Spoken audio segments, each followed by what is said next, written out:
ሰላም የዩቲዩብ ቤተሰቦች እንዴት ናችሁ? ላይክ ሰብስክራይብ ሼር እያደረጋችሁ አግዙኝ። እንግዲህ ዛሬ ደግሞ ይዤላችሁ የመጣሁት የዘላለም ህይወትና የምድራዊ ህይወት አተያያችን እንዴት ነው የሚለው ነው።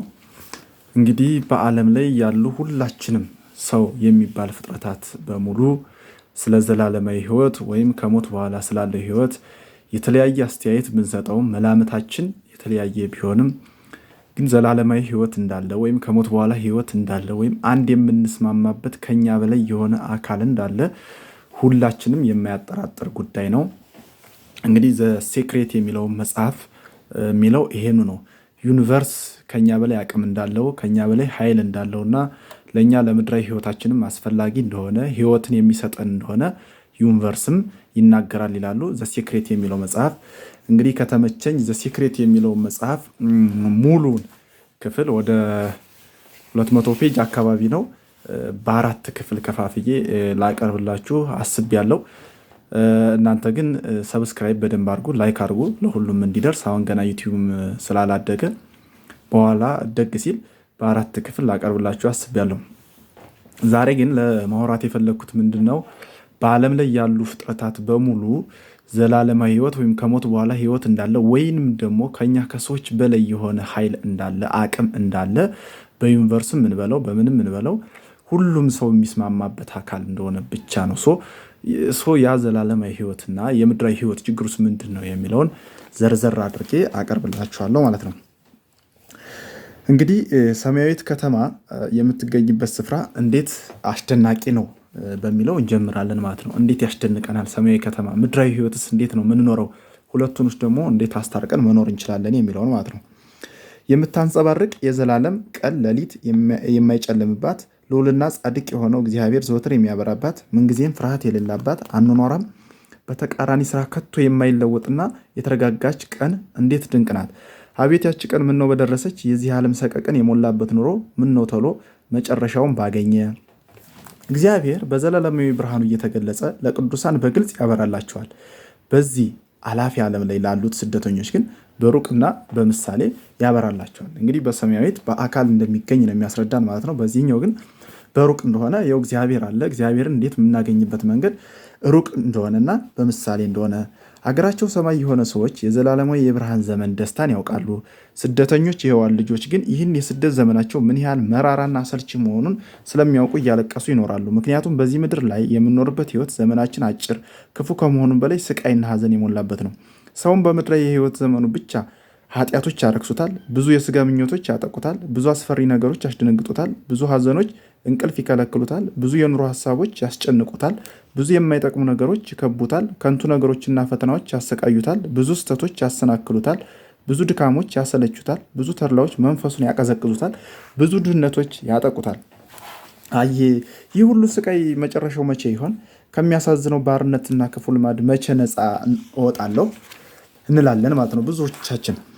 ጌታዬ ሆይ አንተን ብቻ እያስታወስኩ የምኖርበት ጊዜ መቼ ይመጣ ይሆን? በአንተ ፍጹም ደስታን የማገኝበት ጊዜ መቼ ይደርስ ይሆን? በምንም ነገር ሳልሰናከል በመንፈስና በስጋ ሳልጨነቅ ሙሉ ነፃነት አግኝቼ የምኖርበት ጊዜ መቼ ይመጣ ይሆን? የጸናች የማትነቃነቅ ሰላም፣ ውስጣዊና ውጫዊ ሰላም፣ ሁከትና ፍርሃት የሌለባት ሰላም የማገኘው መቼ ነው? ቸሩ አምላኬ ሆይ አንተን ፊት ለፊት የማይበት ጊዜ መቼ ነው? የመንግስትህም ክብር በተመስጦ የምመለከትበት ጊዜ መቼ ነው?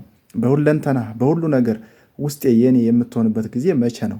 ከዘላለም ጀምረ ለወዳጆች ባዘጋጀው መንግስት ውስጥ ከአንተ ጋር የምኖርበት ጊዜ መቼ ይመጣ ይሆን?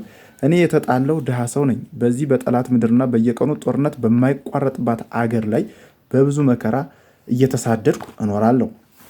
ፈቃዴን ሁሉ ለአንተ ሰጥቻለሁ። እኔን ስደተኛውን አጽናናኝ፣ ሐዘኔንም አቃልልኝ። ምክንያቱም ዓለም እኔን ለማጽናናት የሚያቀርብልኝ ነገር ሁሉ ለእኔ ሸክም ይሆናል። የሚሰጠኝን ሁሉ መልሶ ይወስድብኛል።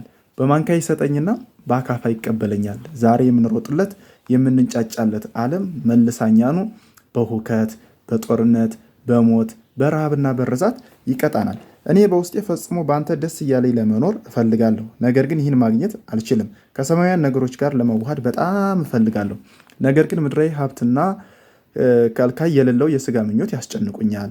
ነፍሴ ምድራዊ ነገሮችን ሁሉ ንቃ የበላይ ለመሆን ትፈልጋለች። ስጋዬ ግን ያለ ውዴታዬ በግድ ወደ ታች ይጎትተኛል። እንዲህ ከሆነ እኔ ምስኪንና መከረኛው ከራሴ ጋር እታገላለሁ፣ በችግርም ውስጥ ወድቄአለሁ። ምክንያቱም መንፈሴ ወደ ላይ ትስበኛለች፣ ስጋዬ ግን ወደ ታች ይጎትተኛል። ሰማያውያን ነገሮች እያሰላሰሉ ጸሎት በማደርግበት ጊዜ ስጋዬ ሀሳቦችን በድንገት መጥተው ስለሚረብሹኝ በውስጤ በጣም እጨነቃለሁ። አምላኬ ሆይ ከኔ አትራቅ፣ ተቆጥተህም እኔን አገልጋይህን ከአንተ እንድርቅ አታድርገኝ። ብርሃንን ብልጭ አድርግ፣ እነዚያን የስጋ ሁከቶች በትናቸው። ጦርህን ወሮር፣ የጠላትንም ሀሳብ አሸብር። ሀሳቦቹ በሙሉ ወደ አንተ እንዲሰበሰቡልኝና ያለምን ነገር ሁሉ እንድረሰው አድርገኝ። የስጋዬን ምኞትና ደግሞ እንድንቃቸውና እንድጥላቸው አድርገኝ። ለዘላለም ጻድቅ የሆንክ አምላኬ ሆይ ከንቱ ነገሮች እንዲያናውጡኝ አንተ እርዳኝ። ሰማያዊ ጣዕም የሆንክ ጌታዬ ሆይ የረከሱ ነገሮች ሁሉ ከፊቴ ይራቁ፣ አንተ ብቻ ወደ እኔ። ይሄ በእኛ በእንትኑ ሀሳብ ስናየው ነው።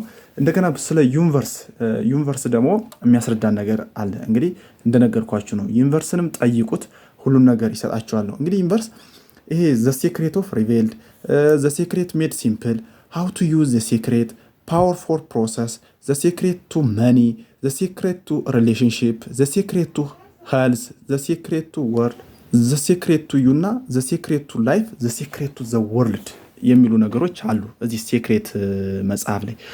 ይሄን መጽሐፍ እንግዲህ እንደነገርኳችሁ በ4 ክፍል አመጣላችኋለሁ። ዘ ሴክሬት የሚለው ምንድነው? ምን ላመጣላችሁ መስላችሁ? ዩኒቨርስ አለ። ከዩኒቨርስ ጋር ከተገናኛችሁ መልሱን ሁሉ ዩኒቨርስ ይሰጣችኋል። የምትጠይቁትን ይሰጣችኋል፣ የምትለምኑትን ይሰጣችኋል። ላይክ እነ ኒኮላ ቴስላ ትላልቅ ፈላስፎች ዩኒቨርስን ያደነቁበት ዩኒቨርስን እንዴት እንደሚሰጣቸው፣ እንዴት እንደሚያገለግላቸው፣ እንዴት የመንፈስ እርካታ እንደሚሰጣቸው ያሳያል። ስለ ዩኒቨርስ ማን ነው፣ ዩኒቨርስን እንዴት ነው የምንመለከተው የሚለውን መጽሐፉንም አቀርብላችኋለሁ። አጠቃላይ ያለውንም ነገር አቀርብላችኋለሁ። እናንተ ብቻ ላይክ፣ ሰብስክራይብ፣ ሸር አድርጉ። ብዙ ነገር እንወያይበታለን። አግዙኝ፣ ሳፖርት አድርጉኝ። አመሰግናለሁ።